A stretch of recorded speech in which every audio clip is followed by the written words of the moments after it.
It is Friday, August 11th, and this is a Fox News alert. Fire and fury. President Trump doubling down on his warning to North Korea as Kim Jong-un says he's ready to strike. And China's new warning for the U.S., don't shoot first. And Susan Rice, president, rate a nuclear North Korea. Really? Didn't her former boss help create this problem? Dispatch, please tell my family I love them. And a police officer shot at point-blank range, his miraculous story of survival and the words he thought would be his last. A remarkable story there, part of a lot of remarkable stories. Fox and Friends First starts right now.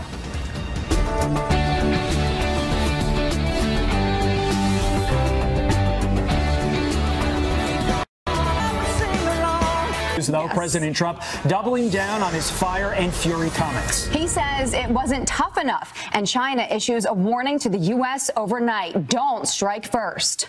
Griff Jenkins live for us in Washington with the very latest. Griff. Todd, Jillian, good morning. As that North Korean threat of 4 intermediate missiles being launched into the waters near Guam looming large, the president's not backing down. He not only reiterated his warning yesterday to Pyongyang that he would unleash fire and fury, he now says maybe that didn't go far enough. They've been doing this to our country for a long time, for many years. And it's about time that somebody stuck up for the people of this country and for the people of other countries. So, if anything, maybe that statement wasn't tough enough. And when it comes to the question of whether the president is considering a preemptive strike, he was tight-lipped. I'm not like the other administration that would say we're going into Mosul in 4 months. I don't talk about it. We'll see what happens. But I can tell you that what they've been doing and what they've been getting away with is a tragedy, and it can't be allowed. A key part now of any de-escalating of tensions will rely on the role China plays in diffusing the situation. But according to reports, a Chinese state-run newspaper says in an editorial that if North Korea attacks first, China should stay neutral. And if the U.S. and South Korea strike first and try to overthrow the North Korean regime, then China will step in to prevent them from doing so. This is the U.S. and South Korea are set to carry out previously scheduled large-scale military exercises later this month. And as the chairman of the Joint Chiefs, Joe Dunford, departed yesterday on a scheduled trip to Japan, South Korea, and China. You can guess what will be at the top of those discussions, guys. You betcha, Griff. Absolutely. Griff, thank you very much. And so the era of appeasement is over. That's at least the headline. And when you think of that word appeasement, history has shown appeasement usually has horrific historical consequences. Obviously, we saw what happened in Germany and England in World War II. Now the question becomes, will our showing of American might actually work with regard to North Korea? Because, as you've heard many pundits say, North Korea is a different quote-unquote enemy than we faced in a long time. And I don't know if you feel this way, but this is how I feel. Part of the issue is you just don't know right now how North Korea is going to react. You don't know how they're going to react in general. You don't know how they're going to react to what President Trump has to say. And in fact, yesterday, he actually spoke to reporters twice. Let's take a listen to what he had to say.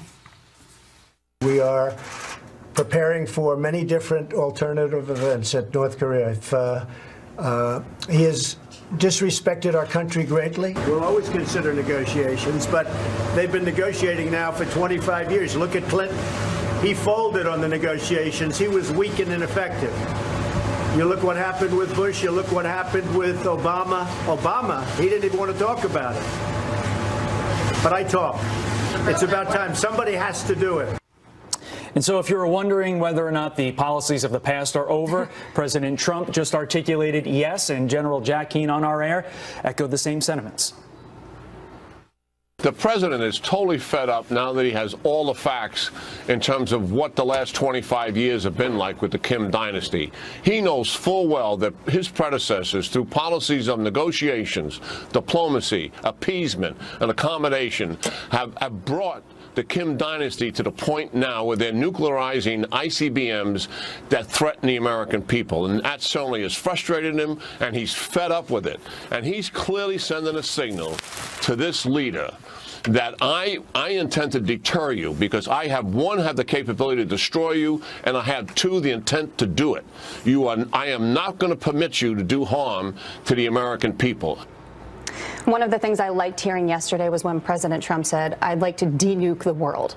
To me, that's a sense of, okay, he has this under control. I can trust that I don't have to be scared at every moment of the day. Right, that this isn't some erratic leader who wants to see nuclear war. This is an individual who, like you said, wants to get rid of nukes, but we are not in a situation where we can do that. At least that's what you and I think. Susan Rice has a different take on all this. Yeah, that we might need to tolerate nuclear war. Let's put up her quote from the New York Times op-ed.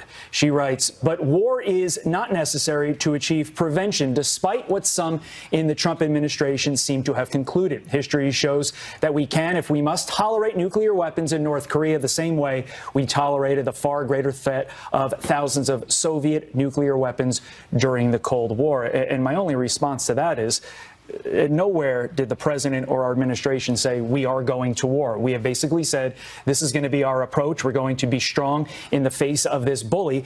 And her reference to war, we are not even close to there yet. And also to keep in mind, General Anthony Tata reminds us who Susan Rice is. Take a listen to this. I think she has no idea what she's talking about.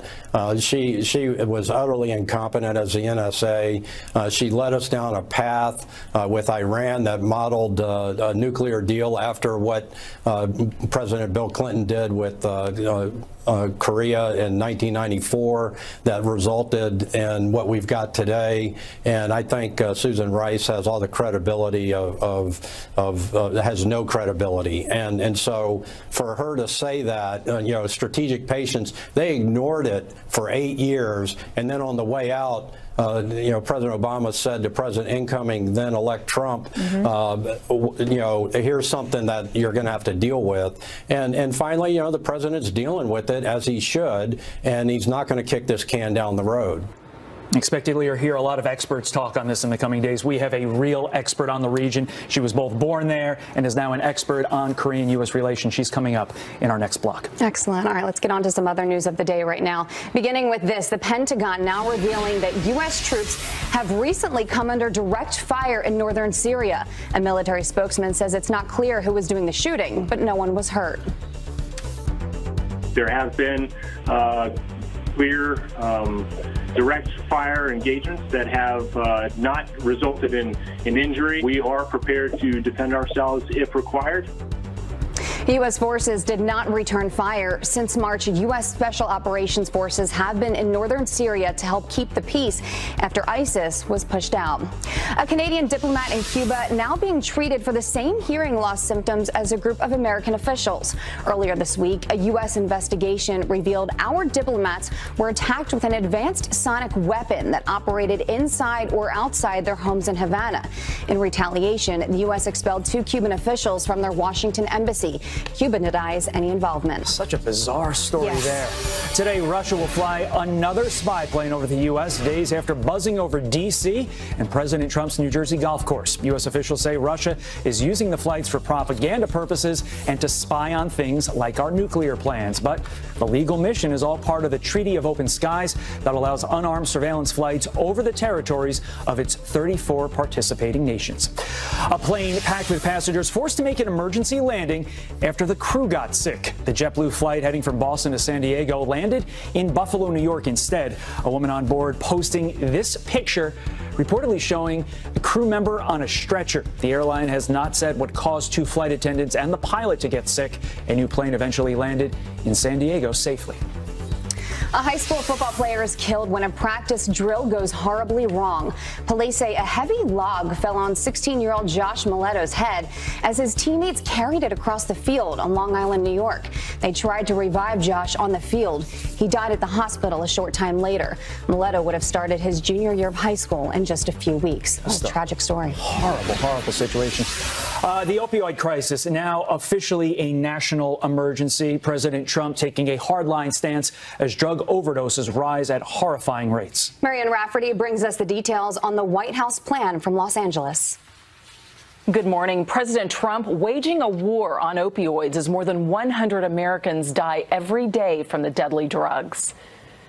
The opioid crisis is an emergency, and I'm saying officially right now it is an emergency. It's a national emergency.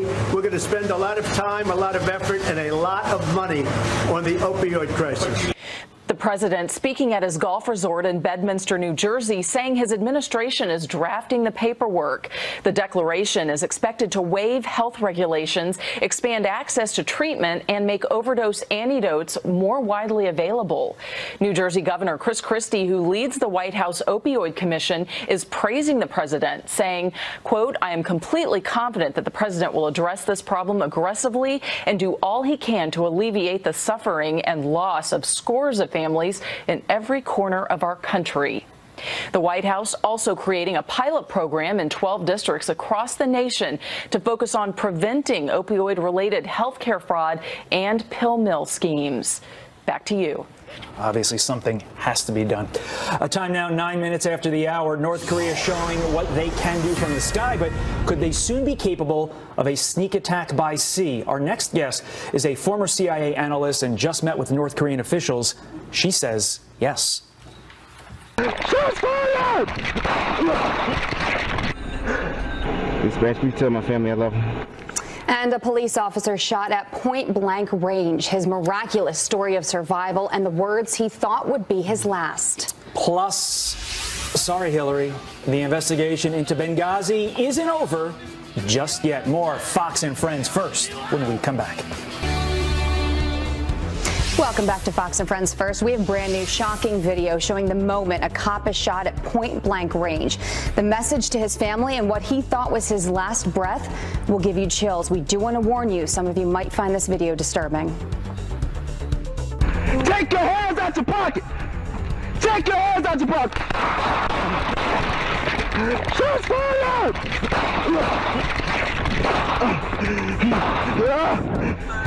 Dispatch, Echo 7, I'm hit. I'm hit in my neck someplace. Dispatch, please tell my family I love them.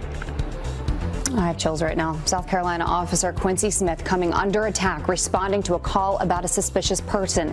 He was hit 3 times and was seriously hurt, but managed to survive a life-threatening neck injury. The terrifying video captured on a camera Officer Smith brought himself and placed on his glasses. His shooter just sentenced to 35 years for attempted murder. A bombshell new FBI report revealing ISIS is using eBay to fund fighters on American soil. According to the Wall Street Journal, the global financial network stretched from Britain to Bangladesh. The bogus deals first linked to a suspected terrorist arrested in Maryland last year. The feds say he pretended to sell computer printers on eBay to get ISIS payments through PayPal. Todd? Jillian, thanks. President Trump now doubling down on his warning to bring fire and fury to North Korea after the rogue regime outlines very specific plans for a nuclear strike on Guam. This as fire and fury to North